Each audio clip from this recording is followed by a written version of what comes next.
श्री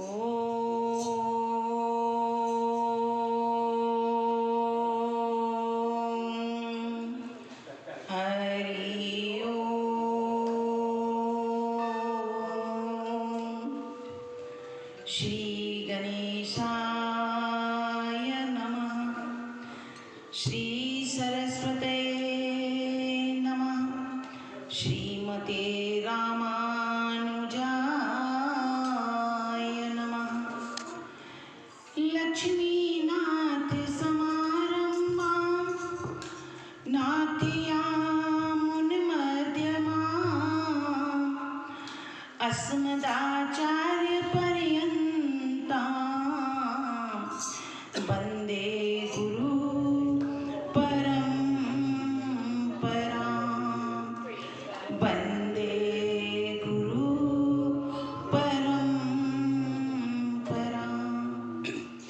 सीता मेरी मात है, पिता मेरे रघुनाथ।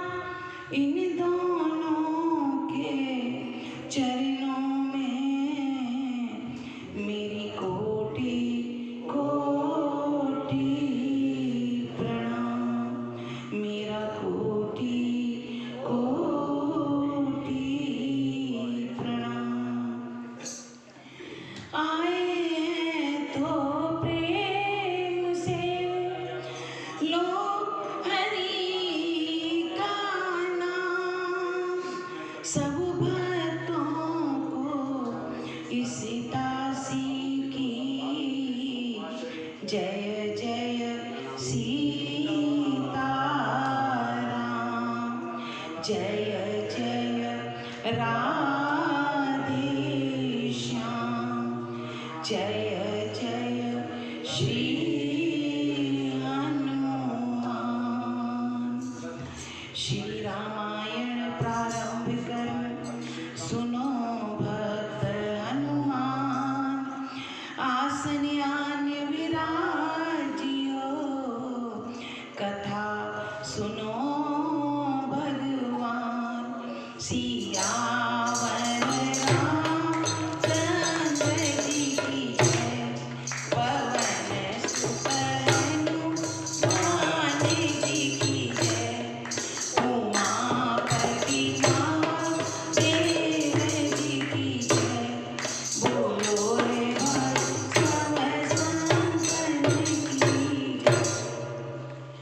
मंगल भवन अमंगल हारी। प्रभु सुत अजिर बिहारी। सिया राम सब जग जानी।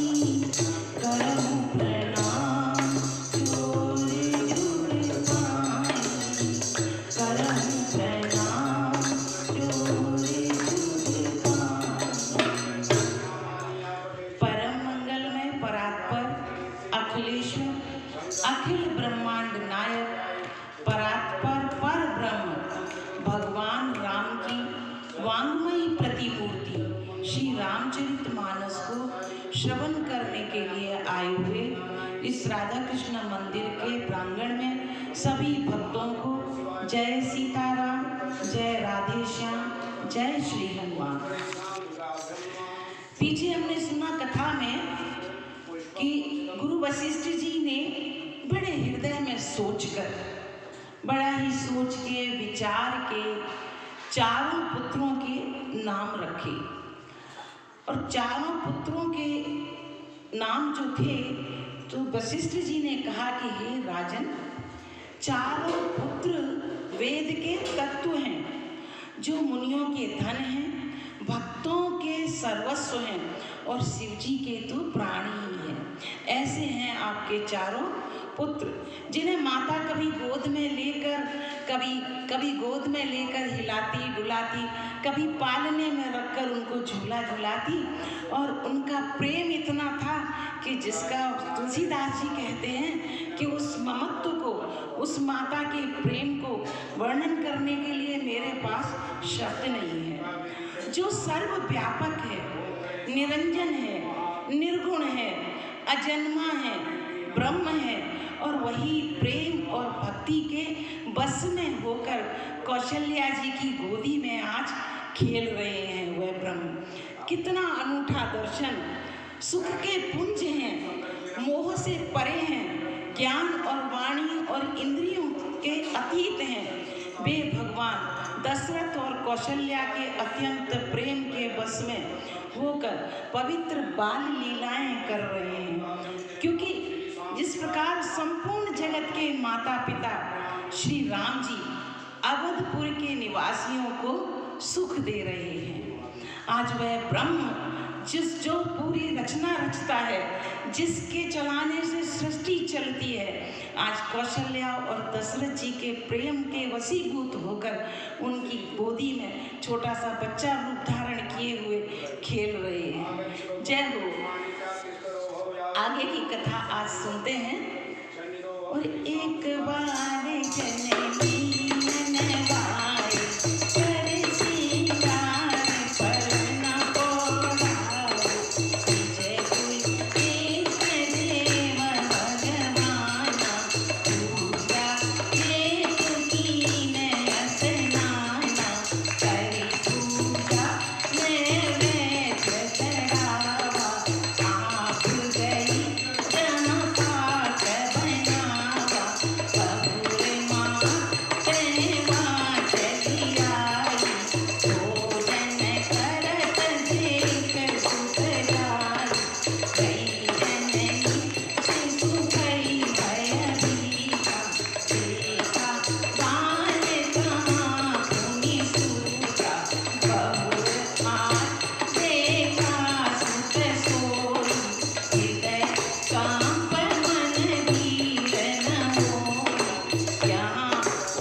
स्नान कराकर और श्रृंगार करके उन्हें पालने में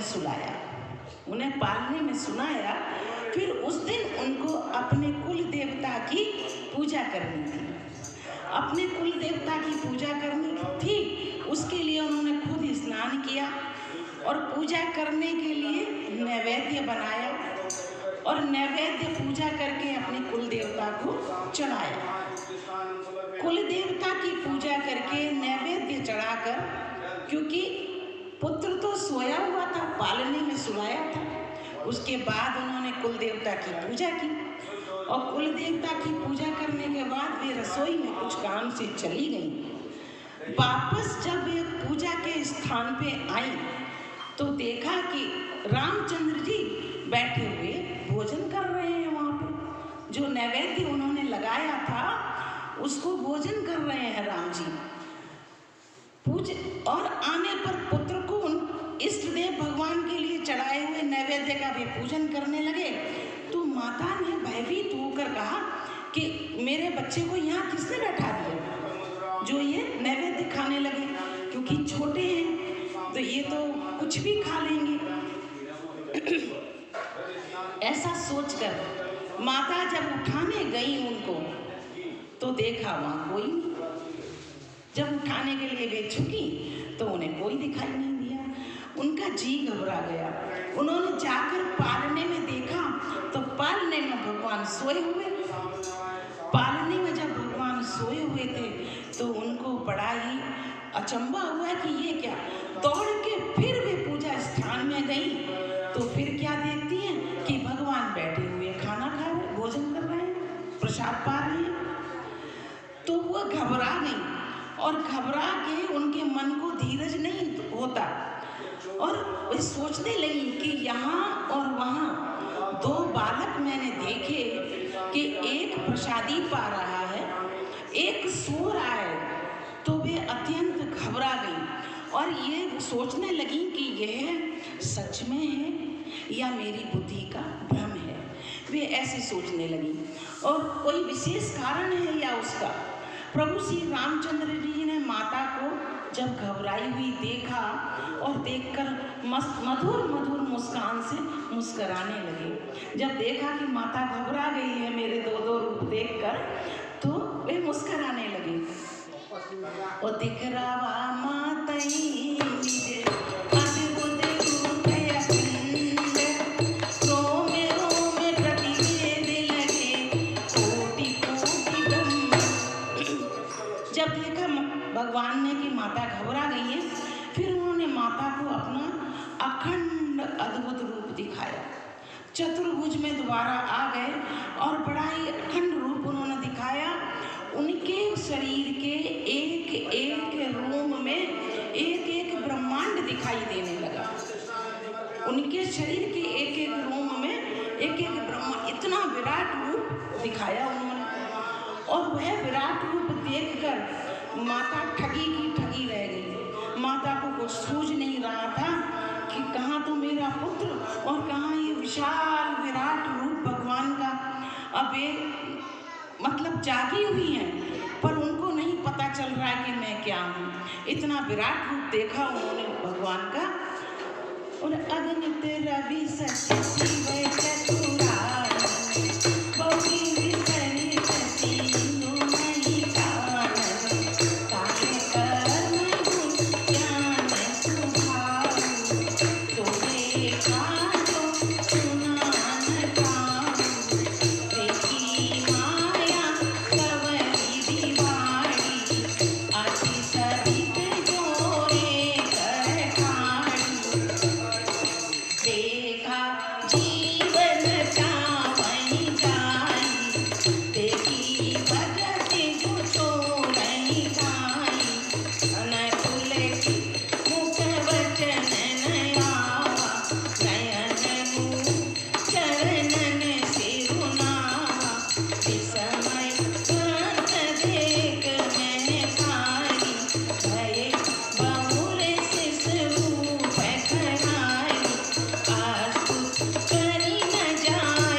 परेशान है। उनका वह रूप देखकर उनको कुछ समझ नहीं आ रहा है। अगणित सूर्य, अगणित चंद्रमा, अगणित शिव, अनेकों ब्रह्मा, बहुत से पर्वत, बहुत सी नदियाँ, बहुत से समुद्र, बहुत सारी पृथ्वी, वन, काल, कर्म, गुण, ज्ञान और स्वभाव देखे।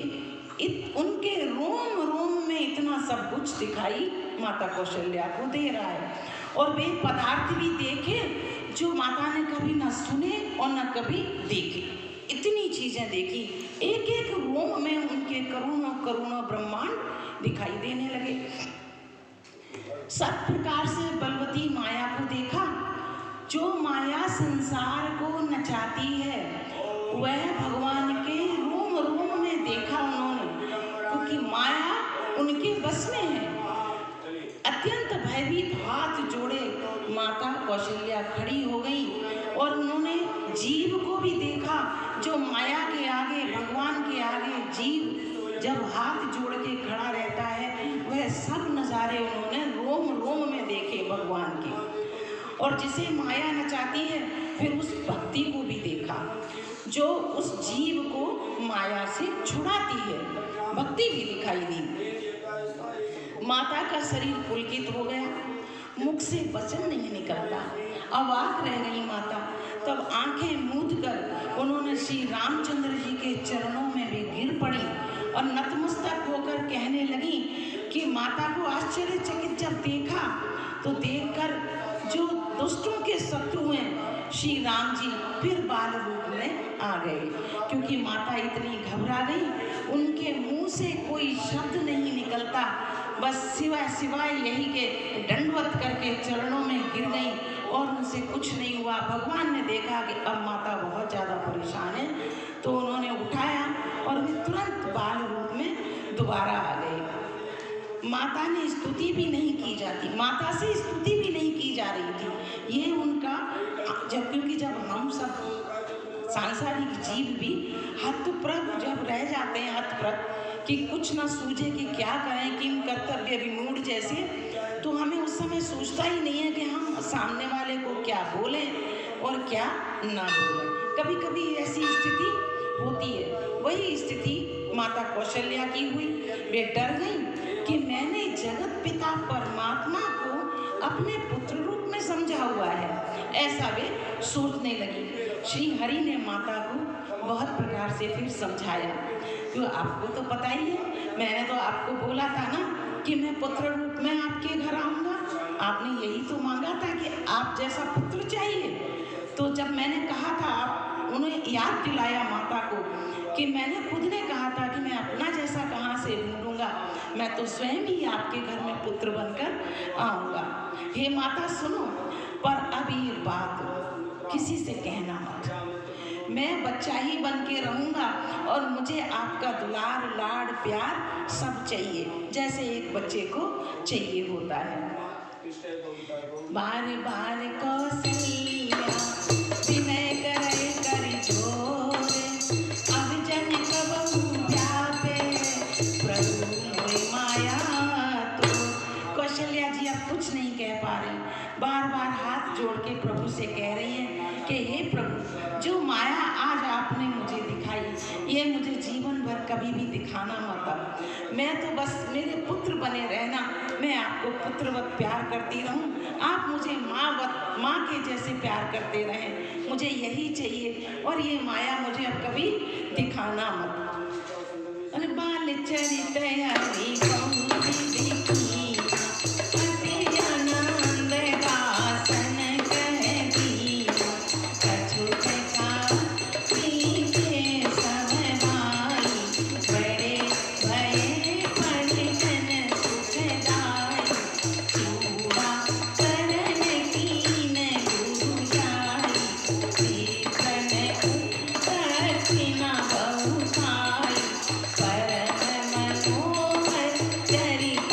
अपारा, करत फिरत चारु सुकुमारा, कनक वचन अगोचर जोई, दशरथ अजर भीतर प्रभु सोई, भोजन करत बोले जब राजा, नहीं आवत तजी बाल समाजा, कौशल्या जब बोलन जाई, ठुमक ठुमक प्रभु चलहि पराई, निगम नीति से अंत न पावा, ताई घर जननी हठि धावा, दूसर पुत्री भरे तनु आए, भूपत प्रियसि गोद बैठाई, भोजन करत कपल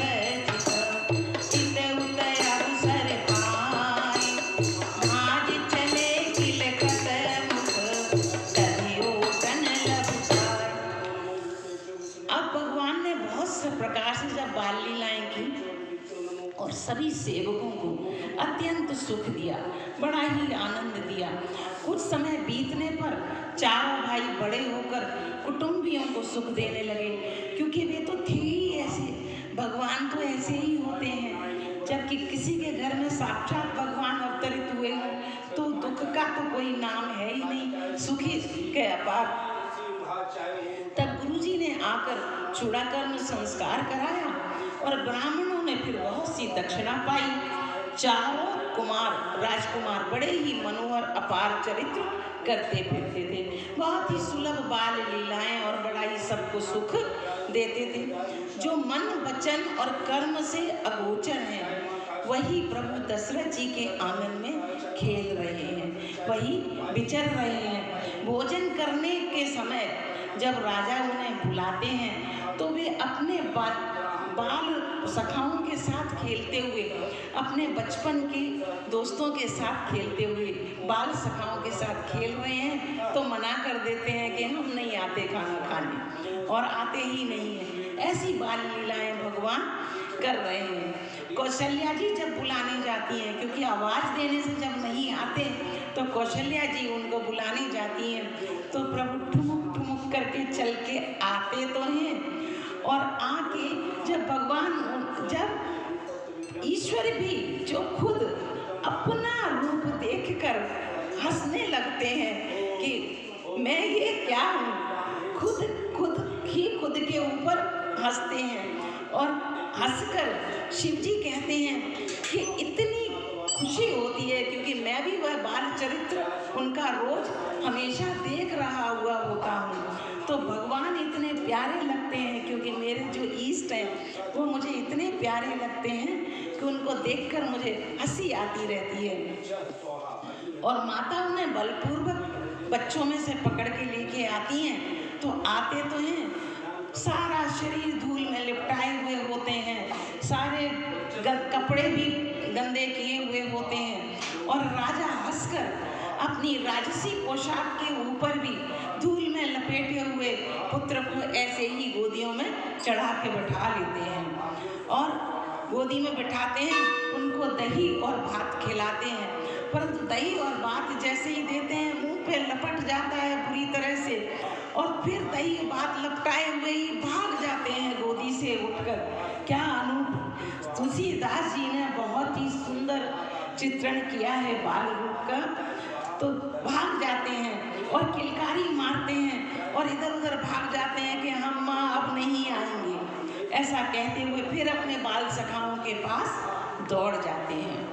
और बाल चरित यति सरल सुहाए, सारद शेष शाम सुखी गाए, जिन कर मन इन सन नहीं राखा, तेजन पंच कहिए विधाता, गए कुमार जवई सब भ्राता, तीन जनेऊ गुरु की कुमाता, गुरु कह गए पढ़न रघुराई, कलपतान विद्या सब आई, जाति सहज श्वास शुचि चारी, सोहै पढ़य कौतुक गाय, दीक्षा विनय विपुन गुण शीला, खेलै खेल सकल रथ लीला, कर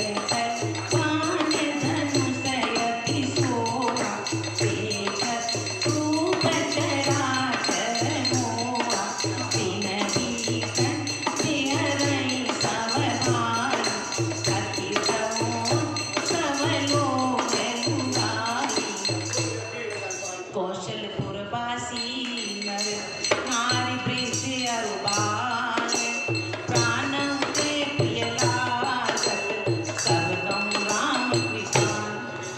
अब श्री रामचंद्र जी इतने सरल हैं, इतने भोले हैं, बाल लीलाओं का सरस्वती जी कहती हैं कि मैं शेष जी शिव जी वेदों में गान हुआ है, परंतु हम उस बाल लीला का वर्णन नहीं कर सकते। इतने रूप और अनूप बनाते हैं भगवान कि जिसका शब्द नहीं है बोलने के लिए। जिनका मन इन लीलाओं में अनुरुक्त नहीं हुआ, जो जीवों का मन इन लीलाओं में नहीं रमता है, इन लीलाओं में लगता नहीं है, वे मनुष्य वंचित रह जाते हैं इतने प्रेम से, इतने अच्छे दृश्यों से। ऐसा समझिए कि वे वंचित रह जाते हैं, उन्होंने कुछ नहीं देखा न कुछ सुना, नितांत भाग्यहीन बन जाते हैं ऐसे जन जो प्रभु की बाल लीलाओं का गुणगान नहीं सुनता है, नहीं कहता है। जो ही सब भाई कुमार हुए, कुमार अवस्था में आए, तो ही गुरु पिता और माता ने उनका यज्ञोपवीत संस्कार किया और रघुनाथ जी भाइयों सहित गुरु के घर में शिक्षा पढ़ने के लिए, विद्या पढ़ने के लिए गए और थोड़े ही समय में सब विद्याएं उनको आ गई। चारों वेद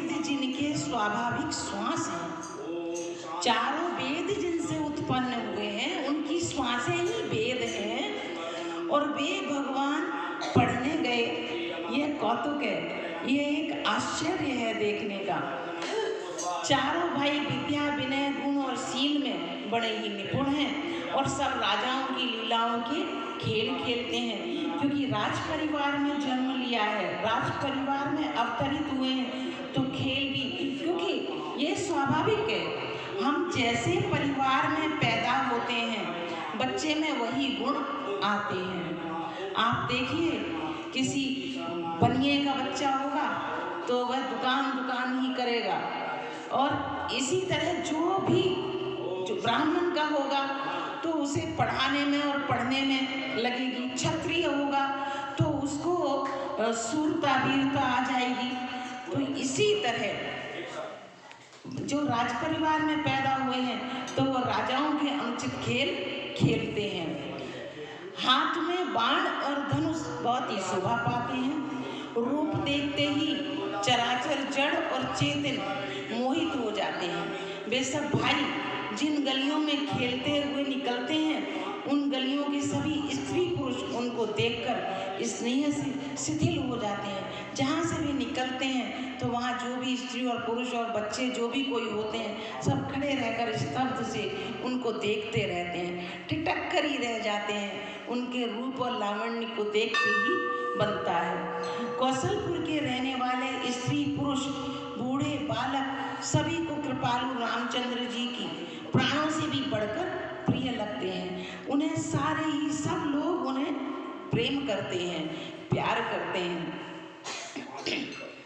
बंधु सखा संग लेनी बुलाई, बन सिर जानी खेलई जानी, पावन मारई दिया जानी, दिन प्रति पई दिखावई आनी, देव राम बान के मारे, देव कज सुर लोक सिधारे, अनुज सखा संग भोजन करई, पापुटिका आज्ञा अनुसरई, देवी दे सुखी होय पुर लोगा, करहि कृपा निधि सोई संजोगा, वेद पुराण सुनय मन लाई, पापु कहि अनुजन समुझाई, प्रातः काल उठि कै रघुनाथा, मातु पिता पुर नावई माता, आय सुभाग्य करई पुर काजा, देख करि हर्षई मन राजा। श्री रामचंद्र जी भाइयों और इष्ट मित्रों को बुलाकर साथ में लेते हैं और नित्य वन में जाकर शिकार खेलते हैं। मन में पवित्र समझकर मृगों को मारते हैं, क्योंकि वे तो भगवान हैं। जिसका उन्हें उद्धार करना होता है, जिसको उनको मोक्ष देनी होती है, वे उन्हीं जीवों को मारते हैं, क्योंकि वह पहले से ही तय है कि किसको क्या देना है। प्रतिदिन लाकर राजा दशरथ जी को दिखाते भी हैं झूठे खेल खेल में, क्योंकि यहाँ तो नरलीला करनी है, बच्चे जैसा दिखाना है कि हमने ये किया, हमने वो किया। और जो मृग श्री राम जी के बाण से मारे जाते हैं, वे शरीर छोड़कर देवलोक को चले जाते हैं। श्री रामचंद्र जी अपने छोटे भाइयों और सखाओं के साथ भोजन करते हैं और माता पिता की आज्ञा का पालन करते हैं। जिस प्रकार नगर के लोग सुखी हों, कृपा निधान श्री रामचंद्र जी वही लीला करते हैं, संयोग से वही लीला करते हैं। वे मन लगाकर वेद पुराण सुनते हैं और फिर स्वयं छोटे भाइयों को समझा कर सुनाते हैं, समझा कर कहते हैं। और प्रातःकाल श्री रघुनाथ जी प्रातःकाल उठकर माता पिता और गुरु को मस्तक नवाते हैं और आज्ञा लेकर नगर के काम करते हैं। अपने पिताश्री से आज्ञा लेते हैं, गुरु जी से आज्ञा लेते हैं, माता जी से आज्ञा लेते हैं कि अब हम और क्या कार्य करें। उनके चरित्र देख कर राजा मन में बड़े ही हर्षित होते हैं, क्योंकि आज्ञाकारी जब पुत्र हो तो सभी हर्षित होते ही हैं। व्यापक अकल अनीह अज, निर्गुण नाम न रूप, भगत हेतु नाना विधि, करत चरित्र अनूप। जो व्यापक अकल, इच्छा रहित, अजन्मा और निर्गुण है तथा जिनका ना नाम है ना रूप है, वही भगवान भक्तों के लिए नाना प्रकार के अनुपम अलौकिक चरित्र कर रहे हैं। वही भगवान हम सबको इतने अलौकिक चरित्र दिखा रहे हैं। उस समय अयोध्यावासी उनके चरित्रों को देख देख कर बड़े प्रसन्न हैं, और माता और पिता और गुरुजनों का तो कहना ही क्या है। आज की कथा को यहीं स्थगित करती हूँ, आगे की कथा कल सुनेंगे। 2 मिनट नाम संकीर्तन करते हैं। सीताराम